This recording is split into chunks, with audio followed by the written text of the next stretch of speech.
こんにちは。フクロモモンガと暮らしている皆さん、今回は本当に大事な皆さんの家族の命を守るためのお話です。テーマは呼吸の異変。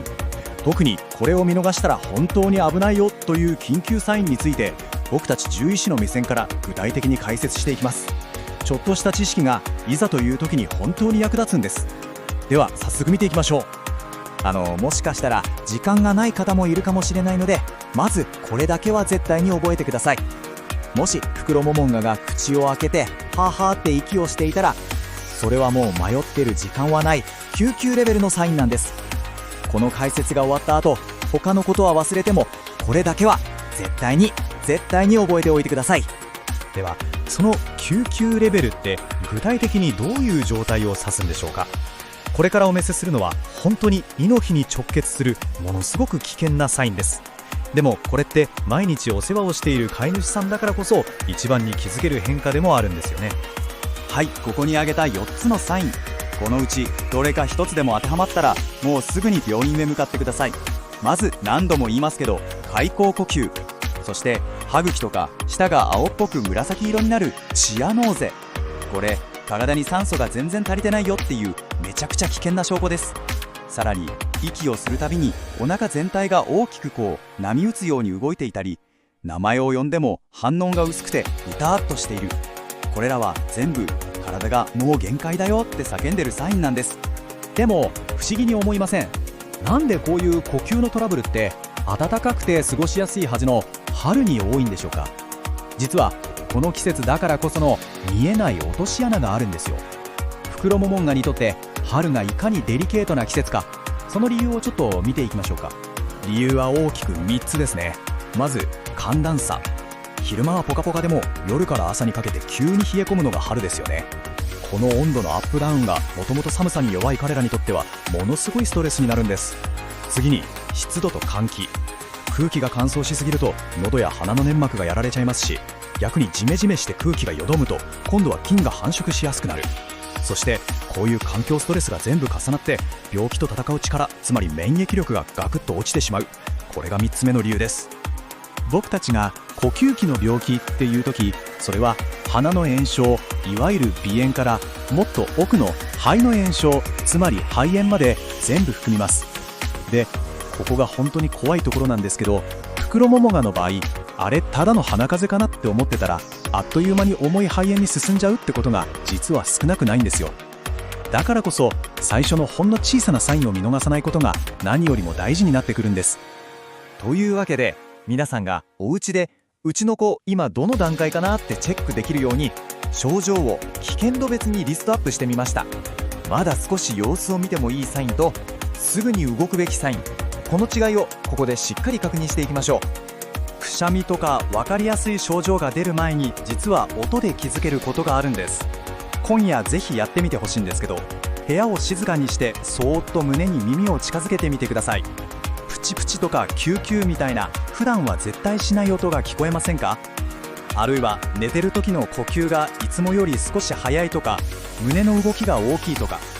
これも見過ごされがちですけど、体からの大事な SOS なんです。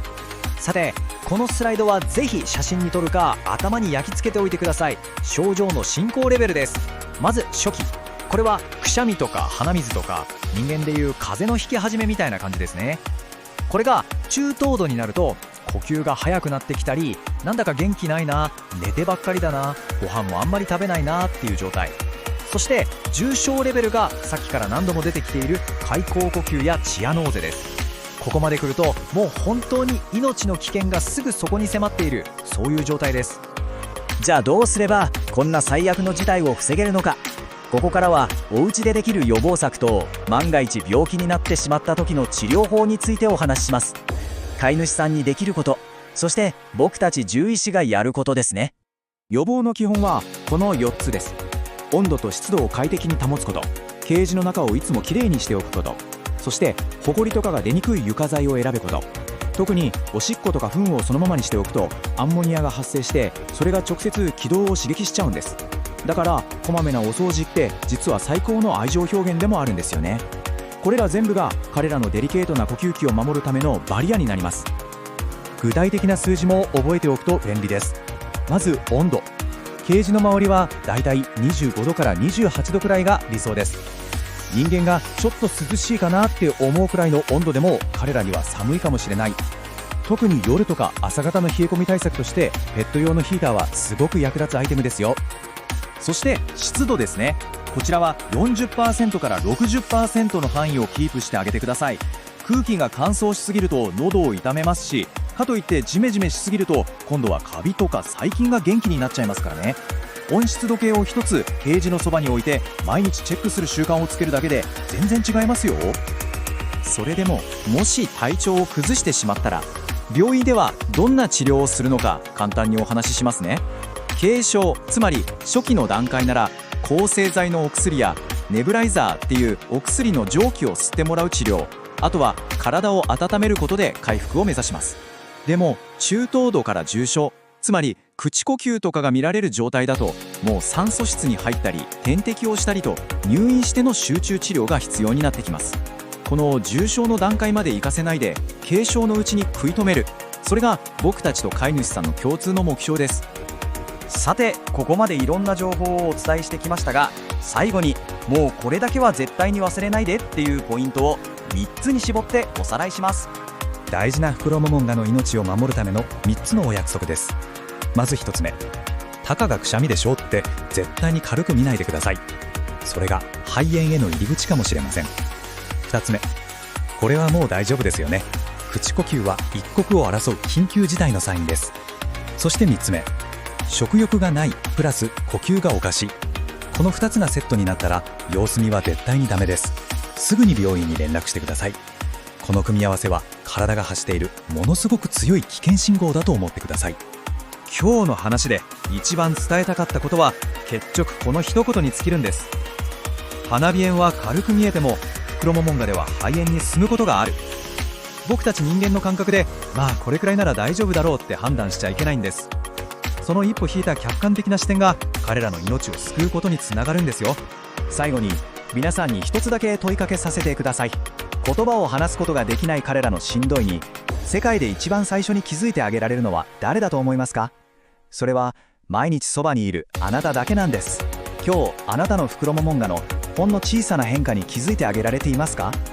同じような症状で悩んだ時に後からこの解説を見返せるように、このチャンネルでは犬や猫、ウサギなんかのいろんな症例解説をストックしています。